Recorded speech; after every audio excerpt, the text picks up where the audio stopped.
Bonjour les topins, alors vous commencez à avoir des éléments de réponse? What is a woman? Est-ce que ça s'arrête à la biologie? Ou est-ce que c'est plus compliqué que ça? Dans ce podcast, je vais m'essayer au voice-over, c'est-à-dire que je vais faire une voix off pour traduire des passages de l'interview. J'espère que ça vous permettra une plus grande immersion et que vous serez indulgents parce que c'est ma première fois. Puce over! On est prêt? Top!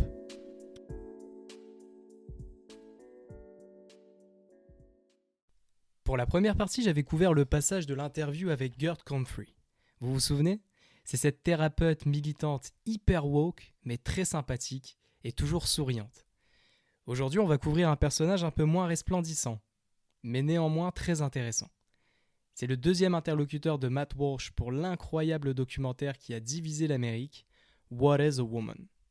Marcy Bowers, c'est la gynécologue chirurgienne numéro 1 au monde dans le domaine de la réattribution sexuelle, notamment en ce qui concerne la vaginoplastie. C'est un peu comme la rhinoplastie, mais pour la tucha, c'est ça? C'est ça, Farid. Est-ce que le docteur Maboul peut nous faire une petite définition pas piquée des hannetons? Une vaginoplastie, c'est une opération de chirurgie plastique reconstructive destinée à corriger les défauts et malformations du canal vaginal et de ses muqueuses ou structures vulvo-vaginales qui peuvent être absentes ou endommagées à cause d'une maladie congénitale, par exemple dans le cas de l'atrésie vaginale ou alors du cancer. Mais attends, il oublie quelque chose là. Nous, on parlait de la chirurgie de réattribution sexuelle. Écoutez, je suis Maboul, peut-être, mais docteur quand même. Si vous me questionnez, je vous donne la définition médicale. Mais en effet, dans d'autres cas plus spécifiques comme la dysphorie de genre, une vaginoplastie peut être pratiquée. Intéressant. Bon, la souris, tu nous présentes Marcy? Avec plaisir. Marcy Lee Bowers est née en janvier 1958. Elle a 64 ans aujourd'hui. C'est une gynécologue et chirurgienne américaine qui se spécialise dans la chirurgie de réattribution sexuelle. C'est la première femme transgenre à pratiquer ce genre de chirurgie. Merci la souris. Alors oui, biologiquement, Marcy est un homme et elle a décidé de changer de sexe. Elle a 3 enfants et je ne sais pas si elle a elle-même subi une vaginoplastie. Marcy n'est pas l'interlocuteur le plus agréable que vous verrez dans What is a Woman. Toutefois, elle est celle qui a accordé une des interviews les plus intéressantes et elle a le mérite d'avoir conduit l'interview jusqu'au bout, contrairement à d'autres. Elle garde son calme pendant toute l'entrevue et fait preuve d'esprit lorsqu'on la contredit. Matt Walsh lui demande ce qu'elle pense des détracteurs qui s'opposent à la chirurgie de réattribution sexuelle par éthique et parce qu'ils considèrent ces pratiques trop dangereuses. Écoutez ce qu'elle a à lui répondre. Les critiques de l'autre côté de cette polémique, ils ne sont pas nombreux, mais je vous écoute. Il n'y a pas beaucoup de monde qui ne serait pas d'accord avec ce que vous dites sur... Vous savez, il subsiste quelques dinosaures ici et là. Marcy, aussi brillante qu'elle puisse être, semble être en décalage avec la réalité. Selon elle, ces détracteurs sont très peu nombreux et ne représentent qu'une infime marge de la société.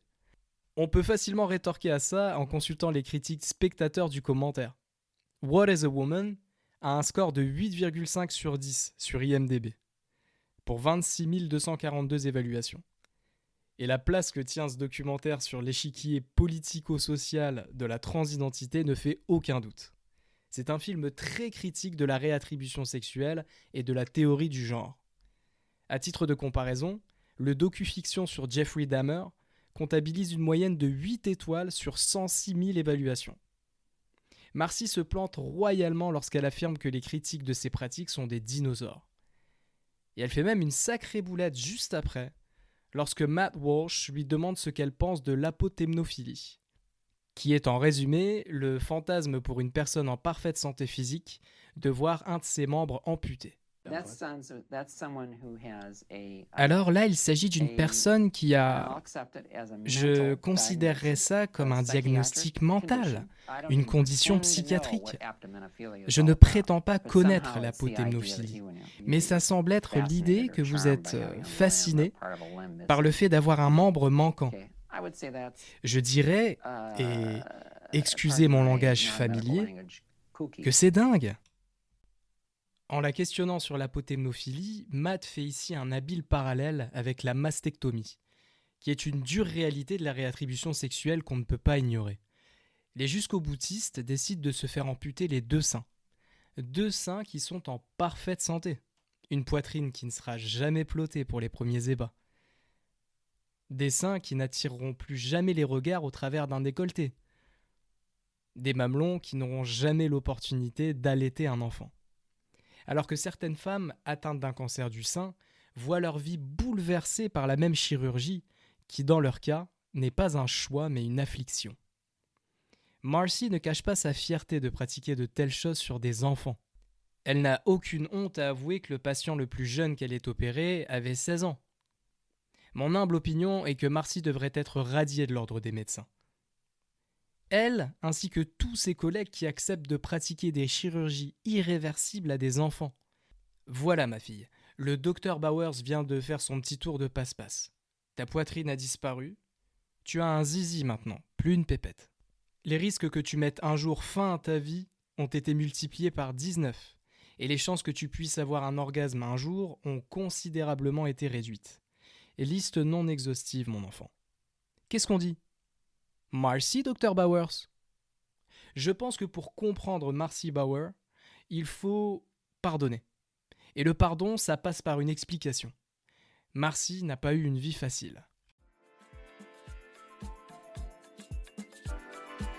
Non mais elle s'arrête jamais de manger, Oana. M'en parle pas, j'ai l'impression de travailler pour payer ses croquettes. Ouais, mais elle grossit à vue d'œil, là. C'est de la pâtée qu'il faut lui donner, pas du pâté. Regarde, maintenant, elle va faire sa toilette. Techniquement, peu importe où elle se lèche la chatte. Hé, je crois que je t'entends pas, la souris. N'oublie pas que je suis un peu au-dessus de toi sur la chaîne alimentaire, hein. Avec ma mère, je vais lui niquer sa mère à lui. Allez, on se détend et on reprend le podcast. Marcy se confie sur son passé dans son TEDx. Elle dit avoir subi le harcèlement. À l'âge de 19 ans, elle s'est rendue jusqu'à San Francisco en stop pour entamer sa transition. Mais elle était sans le sou et ne pouvait pas se permettre le coût des chirurgies. Elle a brièvement fait partie de l'Église de l'Unification. La souris, tu nous fais un topo ? Alors, c'est une organisation religieuse fondée en Corée du Sud en 1954 par Sun Myung Moon. L'Église est également connue sous le nom de secte Moon. Exactement. Marcy Bowers décrira cette église exactement comme une secte. Elle ne s'étale pas plus sur ce qu'elle y a vécu et pourquoi elle avait l'impression de faire partie d'une secte, peut-être par honte ou par pudeur. Bowers ne se montre pas pudique par contre lorsqu'elle parle de ses accomplissements. Elle a pratiqué 2250 vaginoplasties sur des hommes et 3900 chirurgies de réattribution sexuelle au total. Lors de l'interview, Walsh demande à Bowers quel âge avait le plus jeune patient qu'elle a opéré jusqu'ici. Bowers répond, avec une certaine fierté, 16 ans. Pour enfoncer un peu plus le clou, elle ajoutera qu'à cet âge, le patient était tout à fait capable de comprendre une décision aussi irréversible que celle-ci. Je vais reformuler ce qui se cache entre les lignes du discours de Bowers. Marcy Bowers considère qu'un gamin de 16 ans, vous savez ces petits bonhommes qui ne pourront boire leur premier verre d'alcool que dans 5 ans aux États-Unis. Eh bien selon elle, ce gamin a toutes les cartes en main pour prendre cette décision irréversible qui consiste à utiliser la peau du pénis et du scrotum pour essayer de modeler une lèvre inférieure et supérieure au vagin artificiel et ensuite créer une nouvelle urètre pour qu'elle puisse uriner. Ou il.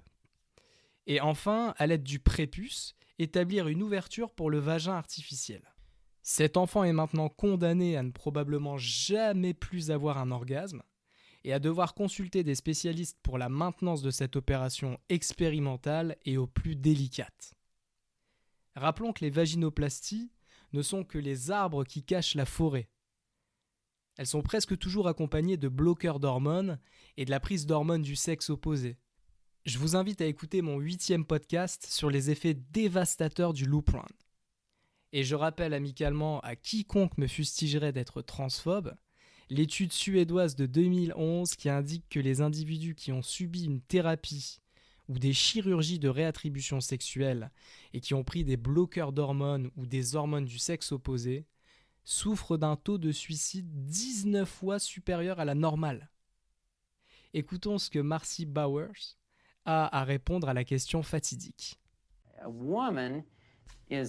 Une femme, c'est une combinaison d'attributs physiques et de ce que vous montrez aux gens et des indices de genre que vous donnez, en espérant que cela corresponde à votre identité de genre. Voilà encore une définition bien farfelue de ce qu'est une femme, qui sort de la bouche d'un homme biologique. Voilà. Alors qu'il y a encore quelques années, une femme, c'était une femme. Voilà, tout simplement.